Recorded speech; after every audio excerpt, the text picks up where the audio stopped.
The clash we all wanted has come so early in the season.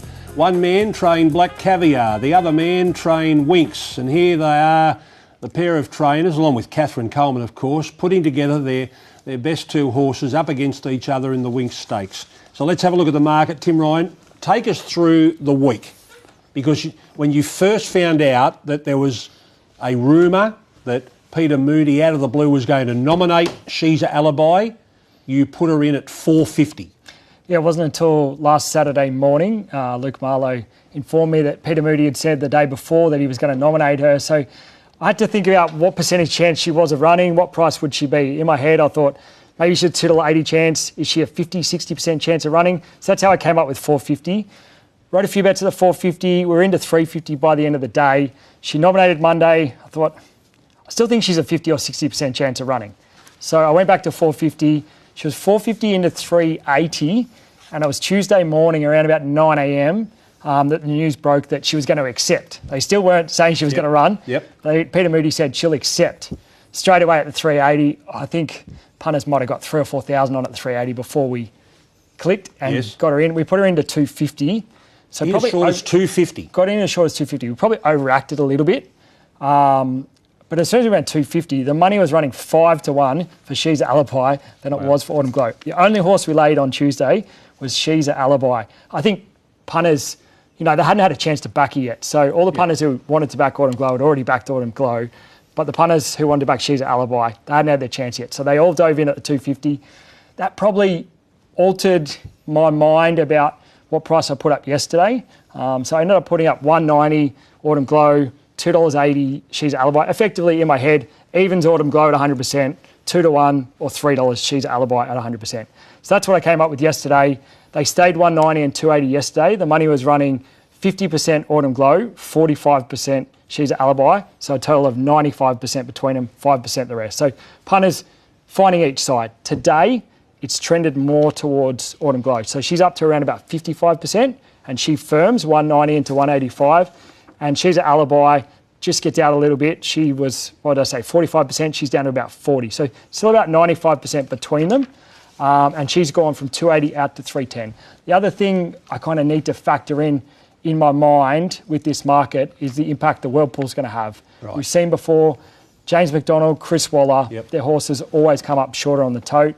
So what scenario could you expect in that case? Well, she might come up as short as $1.50 or $1.60 on the tote. We'll wait and see, or the Whirlpool, I should say. Hong Kong punters don't really know Luke Nolan. Of course, they know Peter Moody. So I've got to balance that out and figure out, what price I can lay them both at on Saturday. In my mind, I want to lay She's a Alibi, just for the fact that it's her first go, weight for age. She was impressive winning the Doncaster, but you've got to remember, she only carried 49 kilos. It's a big step up. And I do feel that Autumn Glow, she'll be close to her top here, first up 1,400 metres. They want to right the wrongs of the Queen Elizabeth at 2,000 metres last prep. She's still possible for an Everest. I just think that she'll be ready to go. Whereas She's a Alibi, she's got a long campaign into her grand final, which is the first week of November, the Golden Eagle. But doesn't it sound like She's an Alibi is even further forward than what Peter Moody thought she'd be by resuming and coming to Sydney a week early? That's what he's indicating, but yeah. Look, I just rather lay She's a Alibi. And the way I think the market will trend, I think Autumn Glow will start shorter, and I think that She's a Alibi will start longer with that Whirlpool in play. I will say there's a legitimate third hope here, and that's Bivakt. I put up 13. He's all the way out to 17. There are other runners. There are other runners. Ronnie can talk you through the map, but yeah, 13 out to 17. He's back into 16. Bivakt just trimmed him up a little bit today. The only horse that I've written, a good, decent bet, professional money, Gringotts 26 into 23. It's the only legitimate firm in the race, but you can see that market there now. I'll be making Bivakt our best way by a long, long way. Ronnie, he gets it pretty easy in front, doesn't he? I think so. Look, Lindemann drawn wide, and you got Baywalk there. So one of them, I don't know what they do with Lindemann. They ride it a bit quieter now or not. Midnight Dynamite's the fly in the ointment. As far as being a fit horse up and running, does he get a shove? I'm sure they're going to roll along. Now, what does McDonald do? He'll give it a dig, but does he want the fence and let her find his back? Does McDonald ever take the fence? Hey? Does he ever take the fence, McDonald? Lady Shenandoah to just push up a bit. McDonald books in early every meeting for the 1-1. Yes. If the seat at the table's available, he sits there in the 1-1. So we've rolled the replays. We might have to come back to the conversation in a moment. This, of course, is Gringotts and Bayvark. So a comment on them? Yeah, I guess Tim's saying the only money, the key money being for Gringotts out of the market, $26 into $23. You can see why. Massive trial win there. And Bayvark, he'll need to be fit first up over 1,400 metres because that's near the top of his distance range. Just talk about that early part, what McDonald does, and what does Nolan do from barrier 1? He'll be hoping... He'll be dealt to, won't he? He'll be hoping that McDonald kicks up and goes to the fence in front of him and Lady Shenandoah, because he'll pounce on her back. I'm sure he will. Right. Whether she's got great natural speed, I don't know. But it's going to be a good watch from start to finish. We all know that. It's going to be heart-in-the-mouth stuff, and it's not a two-horse race. I'm inclined to agree. There's too much talent here, and they are first up. So are they all trained first up? I don't know. It's not their style. So if we have a look at Autumn Glow's trial, she's had 2 soft trials, but I think the key is the exhibition gallop last week. It's a typical one, I think. That was intriguing to watch. It was like Aidan O'Brien with the troops coming back. Honestly, I watched him standing at the gate there. It was pouring rain. It was the heaviest part of the rain. And he's such a horseman. He didn't put his umbrella up. It was on the side. He was he didn't want to spook the horses. Yep. And as they come through, they all spoke to him like the Aidan O'Brien. He knows all their names. And it was a great watch. And we should have promoted that more. Anyway. Yep. No, I get. We digress. Yeah. So let's go to the next trial. This is Autumn Glow, Lindemann and Autumn Boy. Yeah, well, they go through the motions, don't they? So I think she does what she's asked. Look, she's not polished right up in the coat looking at her last week, so it's not, I'm here, I'm 100% in order, and I don't think that'll be like most in this race, really.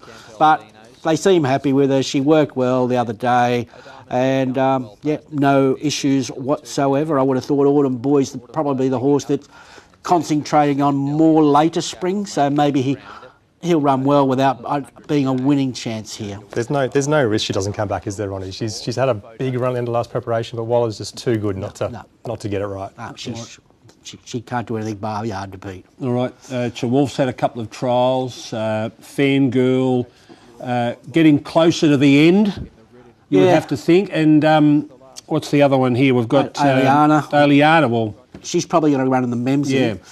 I thought Baywalk might have been their Memsey horse, so I've lost a bit of money there, unless they want to give it back. But they might give it back if he doesn't nom. But Lindemann's going well. Fangirl never runs bad at the Randwick 1400. And Aliana, obviously, we'll wait for her. She's got big fish to fry later on. And Sheeza Alibi has been jumping out at Pakenham. Yeah, and surprising Peter Moody, hence the reason why she's come up the highway. She is an unbelievable talent ever since the blinkers went on those few starts ago, and she's been unbeaten. She does enough here. There's decent horses behind her, Kingswood, Sabage and Planet Red. She's definitely able to quicken enough to win over 1,400 metres, but her superpower is her final 200 metres. While other horses are slowing down, she just sustains that run. She's always so strong late. So if she's anywhere near Autumn Glow with 200 metres to go, if she's right on her back, we are in for a mighty finish at Randwick on Saturday. If she can just stay close, that's the key to her chances on Saturday. All right. Autumn Glow.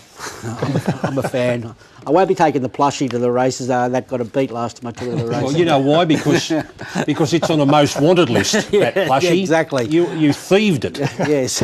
Autumn Glow for me to beat She's an Alibi. I agree with Tim. I think Baywalk has got a terrific knockout chance. He's a great 1400 ride the speed horse here. And I think looking at him the other day, he looks like a brute. He does. He impressed me the most the other day. And she is a beauty. I know she doesn't win these, but one day she's going to win one, Lady Shenandoah. Yeah, great race. I'm leaning the same way as you, Ron. I just think maybe she's going to quicken that tiny bit better over the 1400 metres, but like I said at the top of the show, looking forward to this race. The next time they match up, the next time after that, this won't be the final time we see these two mares together. So Autumn Glow for me, just from that better barrier. Gringotts is the roughie in the race that could do something. He's the one in the right lane, edging off the rails that can quicken into the top three. and his trials were so good this preparation. She's an alibi. Like I said, if she's anywhere near the favourite with 200 metres to go, Autumn Glow, she will be right in this race. And Lady Shenandoah, she's got a big part to play in the top 4 and also on the speed map too.